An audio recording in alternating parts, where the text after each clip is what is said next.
हिंदू पंचांग के अनुसार सावन माह के शुक्ल पक्ष की पंचमी तिथि को नाग पंचमी का त्यौहार मनाया जाता है। यह दिन नाग देवता की पूजा के लिए समर्पित होता है।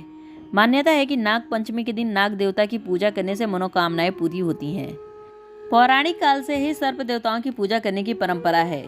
ऐसी मान्यता है कि नाग की पूजा करने से सांपों के कारण होने वाले किसी भी प्रकार का भय समाप्त हो जाता है। ज्योतिष शास्त्र के अनुसार नाग पंचमी के दिन नाग देवताओं की पूजा आराधना करने से जातक को उनका आशीर्वाद प्राप्त होता है। नाग पंचमी की कथा। प्राचीन काल में एक सेठ जी के 7 पुत्र थे। सातों के विवाह हो चुके थे। सबसे छोटे पुत्र की पत्नी श्रेष्ठ चरित्र की, विदुषी और सुशील थी, परंतु उसके कोई भाई नहीं था। एक दिन बड़ी बहू ने घर लीपने को पीली मिट्टी लाने के लिए सभी बहुओं को साथ चलने को कहा, तो सभी ढलिया और खुरपी लेकर मिट्टी खोदने लगी। तभी वहां एक सर्प निकला, जिसे बड़ी बहू खुरपी से मारने लगी।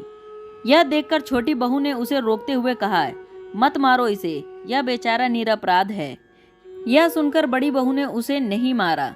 तब सर्प एक और जा बैठा। तब छोटी बहू ने उससे कहा, हम अभी लौटकर आती हैं, तुम यहाँ से जाना मत। यह कहकर वह सब साथ मिट्टी लेकर घर चली गईं और वहाँ काम काज में फंसकर सर्प से जो वादा किया था उसे भूल गईं। उसे दूसरे दिन वह बात याद आई तो सबको साथ लेकर वहां पहुंची और सर्प को उस स्थान पर बैठा देखकर बोली, सर्प भैया नमस्कार। सर्प ने कहा, तुम भैया कह चुकी हो, इसलिए तुम्हें छोड़ देता हूँ, नहीं तो झूठी बात कहने के कारण तुम्हें अभी डस लेता। वह बोली, भैया मुझसे भूल हो गई, उसकी क्षमा मांगती हूँ। तब सर्प ने कहा, अच्छा तू आज से मेरी बहन हुई और मैं तेरा भाई हुआ, तुझे जो मांगना होगा मांग ले। वह बोली, भैया मेरा कोई नहीं, अच्छा हुआ जो तू मेरा भाई बन गया। कुछ दिन व्यतीत होने पर सर्प मनुष्य का रूप रखकर उसके घर आया और बोला कि मेरी बहन को भेज दो। सबने कहा कि इसके तो कोई भाई नहीं था। वह बोला, मैं दूर के रिश्तेदार का उसका भाई हूँ, बचपन से ही बाहर चला गया था। उसके विश्वास दिलाने पर घर के लोगों ने छोटी को उसके साथ भेज दिया।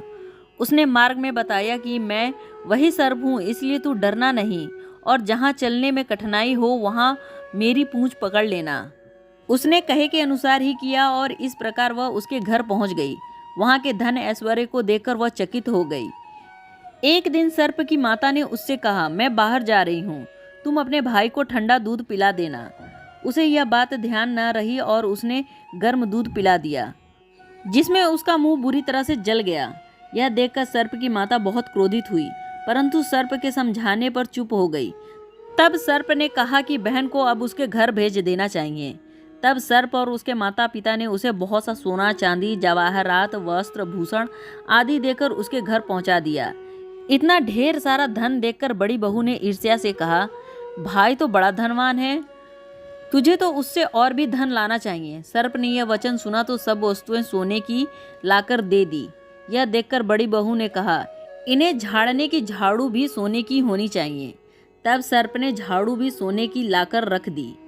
सर्प ने छोटी बहू को हीरा मणियों का एक अद्भुत हार दिया था। उसकी प्रशंसा उस देश की रानी ने भी सुनी और वह राजा से बोली कि सेठ की छोटी बहू का हार यहाँ आना चाहिए। राजा ने मंत्री को हुक्म दिया कि उससे वह हार लेकर शीघ्र उपस्थित हो। मंत्री ने सेठ जी से जाकर कहा कि महारानी जी छोटी बहू का हार पहनेंगी, वह उससे लेकर मुझे दे दो। सेठ जी ने डर के कारण छोटी बहू से हार मांगकर दे दिया। छोटी बहू को यह बात बहुत बुरी लगी। उसने अपने सर्प भाई को याद किया और आने पर प्रार्थना की, भैया रानी ने हार छीन लिया, तुम कुछ ऐसा करो कि जब वो हार उसके गले में रहे तब तक के लिए सर्प बन जाए और जब वह मुझे लौटा दे तब वह हीरा और मणियों का हो जाए। सर्प ने ठीक वैसा ही किया। जैसे ही रानी ने हार पहना वैसे ही वह सर्प बन गया। यह देखकर रानी चीख पड़ी और रोने लगी। यह देखकर राजा ने सेठ के पास खबर भेजी कि छोटी बहू को तुरंत भेजो।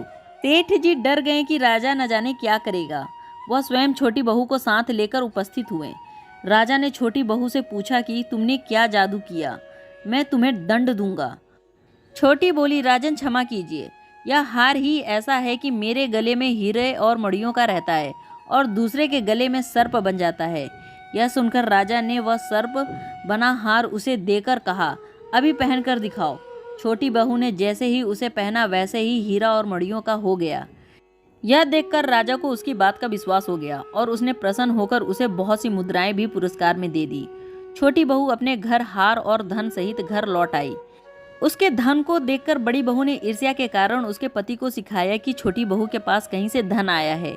यह सुनकर उसके पति ने अपनी पत्नी को बुलाकर कहा, ठीक ठीक बता कि यह धन तुम्हें कौन देता है।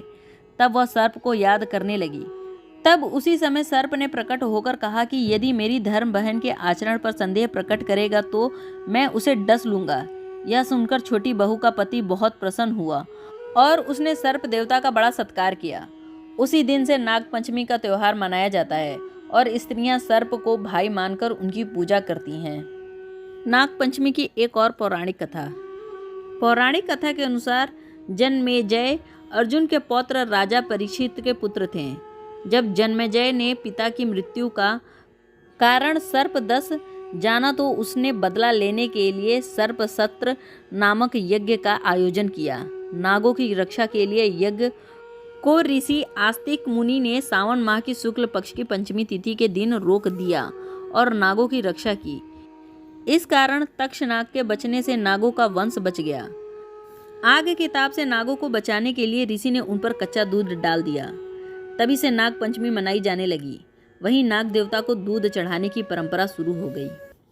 उम्मीद है आपको यह जानकारी अच्छी लगी होगी। यदि अच्छी लगी तो वीडियो को लाइक करें, शेयर करें, कमेंट करें और चैनल को सब्सक्राइब करना ना भूलें। धन्यवाद।